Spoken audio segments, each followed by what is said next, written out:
Ashama kabajamtoota fi hordoftoota Huzee Vaayinii taatan marti kabajaa fi jaalalatti inni bakka isin jirtanitti qilleensa irraan isin haadha qabuun isin injaa harumaan irraan tana qophii addaa takka isin qabadheetan dhufee jira. Qophiin kun maalii wanni jettan qophii waa'ee barumsaati. Barumsa waa'ee appilikeeshinaa takka isin qabadhee dhufeetan jira.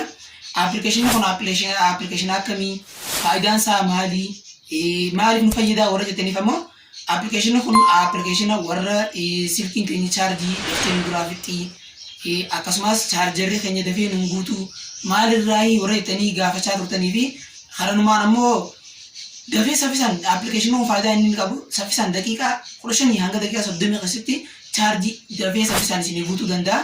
Asumaan warroottan chaanala kiyyaaf haaraa taatan kan ammaan tana dhuftanii jirtan viidiyoo kana daawwachaa jirtan subscribe godhuudhaan maatii Huzee Vaayinii ta'an isin jaa. Warroottan ammoo chaanala kana duraan hordofaa jirtan akkasumas warri yeroo jalqabaatiifis na jala deemaa jirtan chaanala kana viidiyoo tana like share godhuudhaan akka nama hedduu biraan geessan isinitti hima.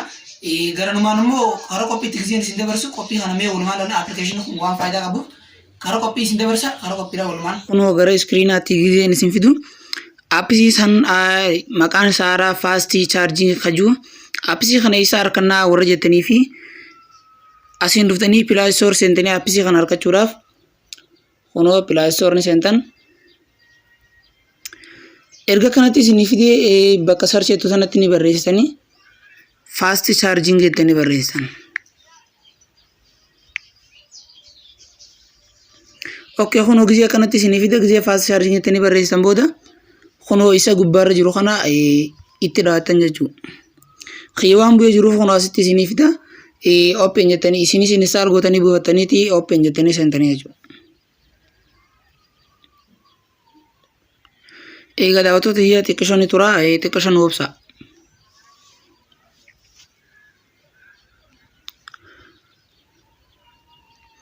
Okay, daawwattoota hiyyaa haala kanaan gisee isin fidee booda fast charging kun aappisiin sun aappisi kana haala kanaan gisee isin fidee booda asiin settingii kana seentanii jechuudha. Settingii eega fiddan aappisi kana fayyadamuudhaaf gisee inni fideemtan aappisiin kun aappisi daqiiqaa 15 hanga 30 keessatti chaarjii isin guuta. Aappisi kan gisee fayyadamtan wifi firaan raamsitanii akkasumas ammoo bluetooth waa hundaa firaan raamsitan as kunoo green screen keessa dhuftanii raayitii kana isa hundaa kana raayitii kanatti gootanii eega raayitiitti gootan booda keessaa baatanii jechuudha. Eega keessaa baatan booda akkanatti isin fida optimize ni tuyxanii optimize eega tuyxan booda haala kanaan isin fida accept jettanii jechuudha. Karaa jalaa xiyyaan kan jiru kana accept jettan. Kunoo daawwattoota hiyyaa haala kanaan gisee isin fide booda akkanatti jechuudha chaarjii saffisaan fudhachuutti jiru haala kanaan isin fida. Okay jettaniin great your device is ready for fast charging mode kajoo kana okay jettaniin jechuudha. Okay jettaniin booda akkanatti isin fide kunoo chaarjii haala kanaan fudhachaa jira. Eegas booda kana keessaa baatanii chaarjii hangam takka fudhachuutti jiru asiin kun dhuftanii ilaaltanii saffisa inni fudhatu kana optimize gootanii ilaalee gootanii daawwattoota hiyyaa haala kanaan gisee itti fayyadamtan chaarjii keessan warri chaarjii ni duraa dhume chaarjii bilbilli keenya dafee nuun fudhatu jettan ammaan tana amanuu baattanii sachuu booda itti fayyadamtanii yoo ilaaltan chaarjii kun baay'ee takka isin gargaara aappisiin kuni aappisi hedduu dasaa takka chaarjii guutuudhaaf saffisaan daqiiqaa 15 hanga daqiiqaa 30 keessatti chaarjii dafee isiniin guuta jeetiin abdii qaba. Isinis haala kanaan itti fayyadamtanii chaarjii keessan guuttatanii jechuudha. Gisee aappisi kana fayyadamtan garuu wifi fi bluetooth fi wantoota inni irratti isinii fideessan kiliir gootanii irraa kaaftanii achi boodaan chaarjara keessan. Egaa daawwattoota tiyya walitti deebinee jirra.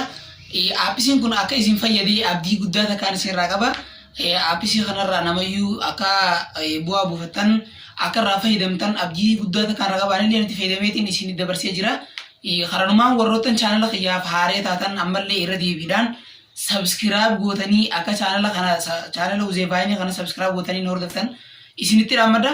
Warroottan ammoo chaanala kanaaf haaraa hin ta'in ammoo viidiyoo kana like share gootanii akka nama hedduu biraan geessan haaraa irra deebi'ee isinitti dhaammadaa jira.